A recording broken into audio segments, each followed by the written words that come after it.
story, which is really, but she's powerful. She is. Oh, very. I know, but she is. She can get things done. She can make things 100%. change. But I'm doing this just so anyone doesn't notice. I'm going like, if you look at her channel a year before, oh, it's dead. VidCon. But it's not about her channel. Yeah, her gone. YouTube presence doesn't matter. It's what she's doing behind the scenes. Yeah, Right, it's right. who she knows, It's where a she ripple can effect. become. Exactly. Yeah, I think it's a ripple effect, Yeah. right? 4 years ago, her videos had a ton of views, and that translated people who were like, she must be an authority. And now she's riding that wave. The wave's going to crash into the shore eventually. And when it does, there's no more wave to... Right, exactly. So she's riding the wave, which is people recognize her, they see her surfing, and they say, oh, we should get her and have her come in and talk about this. But that wave's, as it spreads out, it weakens, and then eventually her relevance is... You see the views on her videos now. It's literally like 2,000 views a video on a 220,000 subscriber channel. Really? What are you talking about? Dead. Can I guess? Yeah, go ahead, have a guess. I'm gonna get Nita. Yeah.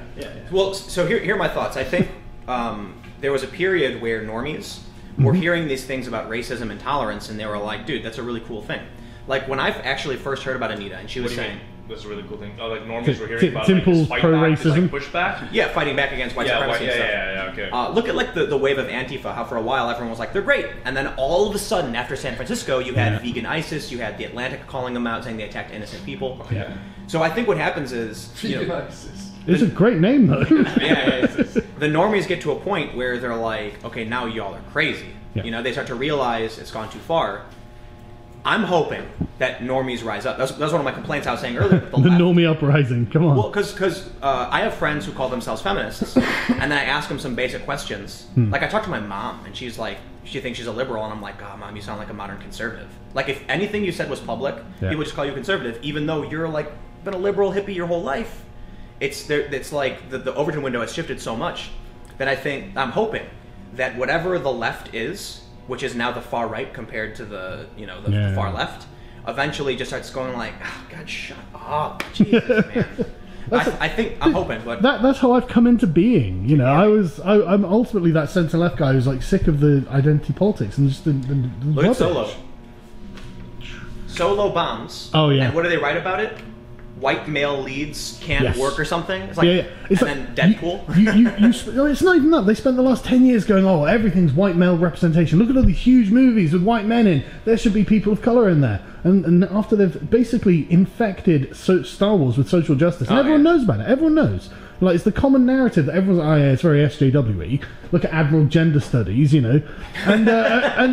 And suddenly, like, it bombs that, oh yeah, white men don't sell. It's like, fuck off. But here's the thing, too. There was an article that said Solo bombed, and it's a good thing for Star Wars fans. And I saw a bunch of like anti-SJW types who were like, oh my God, now they're justifying it.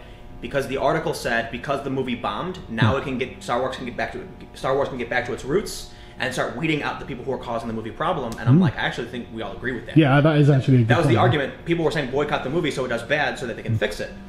But there's a better reason for why Star Wars is doing bad, and I don't think it's entirely SJW.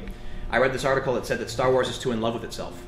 That the movies they're making are basically just like, remember Luke Skywalker? Oh yeah, that's the red letter media. They've been pointing this out for ages. Yep. That's like they've got a whole, like, the nerd crew as a shtick about just just whacking itself off. Yeah, exactly. Rampant fan masturbatory nonsense. New, Yeah. Like I was reading a review for Solo, and it said, "We get it. He meets Chewbacca. He does the Kessel Run, and then we know what happens. He meets, end of story." Yeah. And the red letter media guys predicted all of that. They knew exactly what was going to happen. It's just so This obvious. movie's about the Kessel Run. Oh, of course. I mean, but isn't that cool? Don't people want to see that? Didn't people want to see that? Yeah, but it's the wrong people doing it. They're not doing it because they're fans of Star Wars. They're doing it to pander to Star Wars fans. That's the problem. They're like, oh, we heard the Kessel Run's a meme, Exactly, yeah.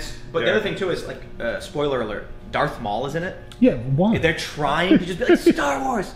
You look at what actually is fun and entertaining. Darth Maul's in it? Yeah. I'm actually pretty excited. It's a little cameo at the end. But, like, why is he in the movie? Yeah, why? Why, though? I like Darth Maul for the double lightsaber. Yeah, I quite like Darth Maul as well, but, like, what a weird thing to put in the Han Solo movie. Right. Yeah, but he was alive around that time, wasn't he? Yeah, he got chopped in half and fell down a vent in the first movie. Afterwards. In the prequel movie. Yeah.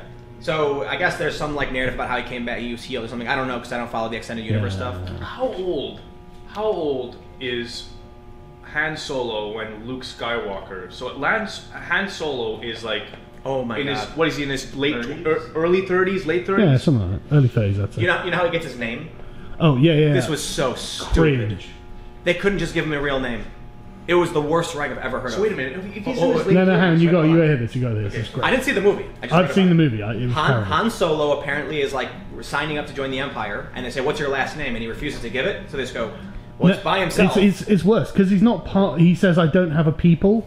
And so they're like, "Oh, Han Solo." It's like, look, we didn't need the backstory about his name. We just assumed it was his fucking name. Yeah, I know. You know, like holy shit. Yeah, it's true. Like, how did you get your name? That I is was true. signing up That to is join the interesting. Empire and fell into a swimming pool. Yeah, They So do there were assume, like they assume that 10 everybody yeah, needs a story. exactly. It's so dumb. That's interesting. How did your last name become king? Well, he was once a king. Me? Yeah, you're Bunty King. 100%. Your I was last once a name. king. Yeah. It's not just a word. It's literally. Literally was a king. I've just been hiding that from the public. I haven't been talking. See, no one knew there was a backstory behind that, but suddenly there is. They didn't need to know, really. Yeah, exactly. It's a